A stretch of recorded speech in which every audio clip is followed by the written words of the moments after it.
Hi guys.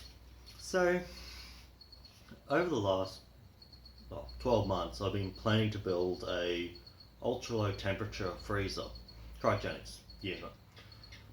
And over the last month I've actually started building the unit.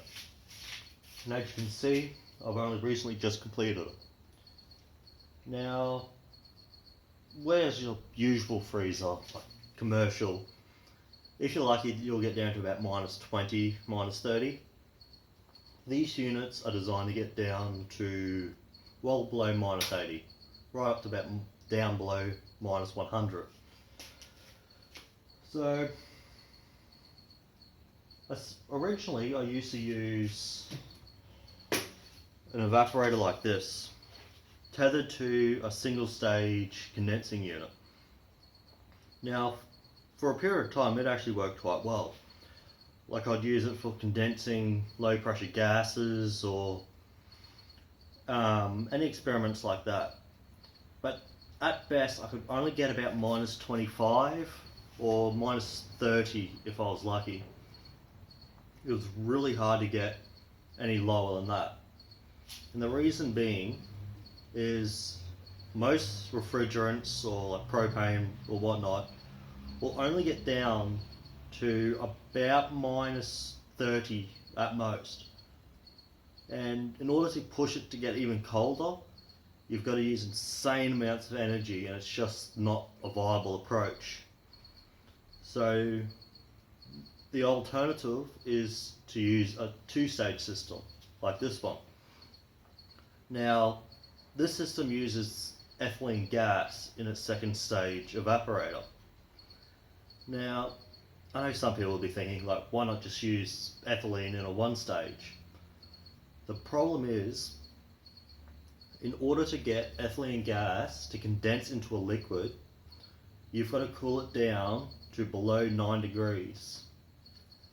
When the ethylene comes out the discharge on this compressor, it's upwards around the 50-degree mark. So there's no way it's going to condense. As you can see, I've got this small coil here. It removes a lot of the sensible heat, like the heat you can actually feel from the gas, but it's still much too hot to condense. That's where the first stage actually comes in. Because in this evaporator, there's a heat exchanger.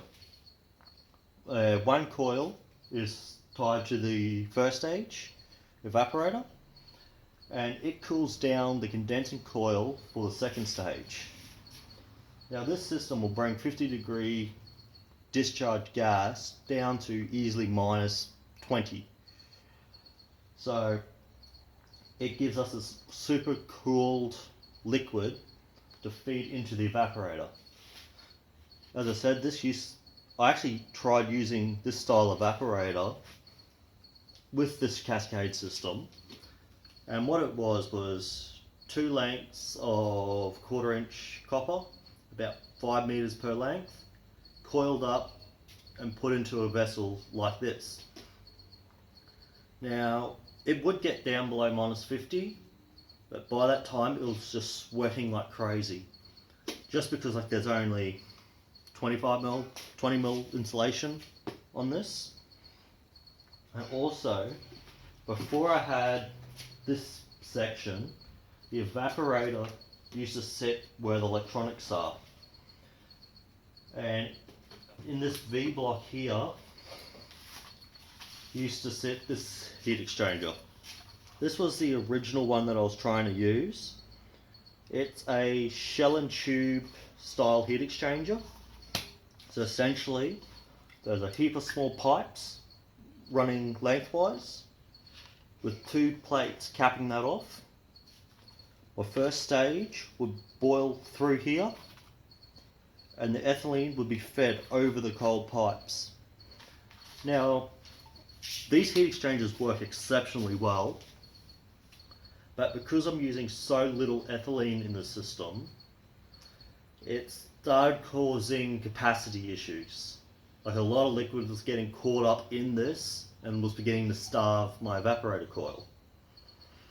And when we talk small amounts of ethylene, a system like this would only use 1 or 2 grams of ethylene, where like the first stage using 410, it uses nearly 160 grams.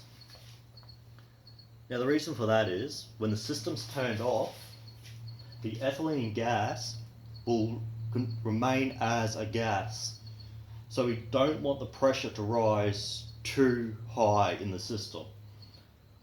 I've charged it to about 150 psi, which is what I'm comfortable leaving in the system full stop, like 24/7. And yeah, it's only once the first stage starts running that the ethylene is able to condense, which also leads to a second somewhat serious problem of non-condensables. If the second stage compressor was to start without the first stage, we'll be trying to compress a gas that will not liquefy, which will cause massive pressure issues in the discharge, eventually destroying the compressor. So that's where this electronics comes in. This was all custom designed and programmed to take the readings of these transducers and control an expansion valve in here. So what it will do, it will turn on the first stage, it will wait till it gets down below a set pressure, because if it gets down below say 20 pound, we know that the evaporator is running at about -20, the first stage evaporator. And once it achieves that, it'll turn on the second stage. And yeah, it'll run from there. This potentiometer here is to control the suction pressure in the evaporator, just because when it's hot, you need a lot of refrigerant flowing through it in order to pull all that heat away. But as it's getting colder, you need less and less refrigerant, or else you'll start pouring liquid refrigerant back into this compressor, which will flood the oil out, breaking the compressor. So overall it's taken about a month to put all this together, testing it, whatnot.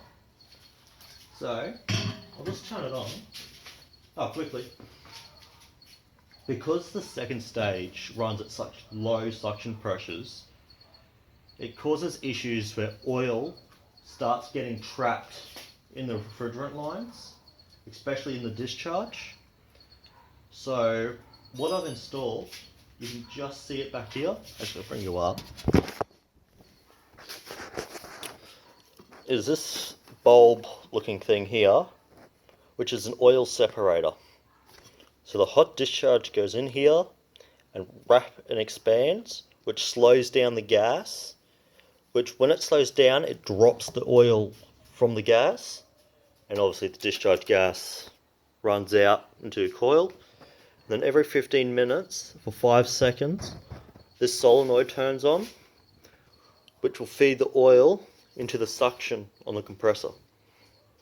This is crucial to ensure that the compressor never runs without oil. So I think that's enough of me blabbering. Let's just turn it on and I'll show you it starting up. So when I turn it on, you'll hear the solenoid kick in, which is how it's set at the moment. And after a couple seconds, the first stage compressor will start. Then once that gets down the temp, you'll hear the second stage compressor kick in. So here we go. So that's the solenoid, and there's your first stage. It's now running.